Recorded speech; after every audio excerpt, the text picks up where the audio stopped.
All heard it's good to eat your vegetables, but it's easier when they're just a part of the entree. You know, they're just mixed in. Hide them in the food. That's what I do for my kids. Yeah, and then you can get them in. And that's why we're excited about what Jennifer Burns is making in the Fox 13 Cafe.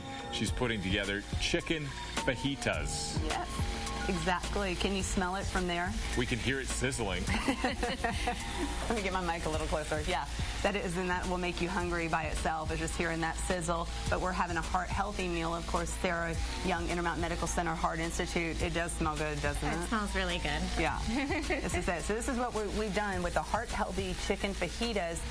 We marinate it, though, to give some good flavor. Try to get the low-sodium Worcestershire sauce, a little lime juice, some garlic here, no salt seasoning, some pepper, and then we got in some peppers, a variety here, green and red, some onion, what you normally see like in fajitas, and then some whole grain. You can serve it any way that you want, but some chicken already on there, some whole grain flour tortillas, and then some corn tortillas.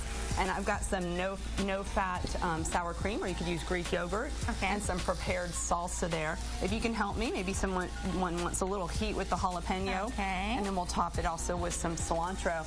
You know, we were talking about some heart-healthy tips before, Sarah, and you know, apparently there's so much misconception on, you know, on some of the, you know, things, some of the areas as to where when you're, you know, reading labels and so on, what foods have the most saturated, the most sodium, the most sugar, and there's some real surprises. Share those with us. Sure. So oftentimes you ask Americans, where do you get the most saturated fat? And most people would answer whole milk or sausage or bacon, and the real answer is cheese.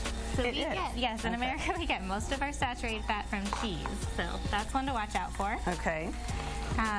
The sugar one? The sugar one. So a lot of people will say dessert or candy that you munch on through the day, but it's actually your soda and your energy drinks. Okay. That's 35% of your sugar, your added sugar in your diet comes from those drinks. So that's another one to watch for. Okay. And then sodium. Sodium. So by far, the highest source of your sodium is actually, it's not really the salt shaker, but it's your processed foods and foods from restaurants. And interestingly, the single food that has the highest sodium contribution in your diet are yeast breads. So when you buy bread at the grocery store, you really need to look at that label and see how much sodium you're getting in your bread. That's really good information, because that's really, a lot of people wouldn't think about that. Exactly. So, and last but not least, you know, a lot of people have the pedometer. How many steps should people be taking on a daily basis? On a daily basis, people should be taking 10,000 steps, but the average American only gets 4,000, and some reports say even 3,000. Oh, goodness. So getting a pedometer can really wake you up to counting those steps and thinking about how active you are. Yeah, that's great info, and you know, little tips like just parking further away from when you're trying to go into the grocery store and stuff like that. It really does add up. Yeah. All right, well, what adds up to is a delicious lunch ahead for us, Sarah, and also Carrie and Dan can have our choice here of the corn tortillas or the whole wheat tortillas, but this is going to be a good heart-healthy lunch for us. Great. That sounds good. What would you like, Carrie, corn or flour? How about both? Yeah. If you want the recipe, just visit fox13now.com and search healthy chicken fajitas.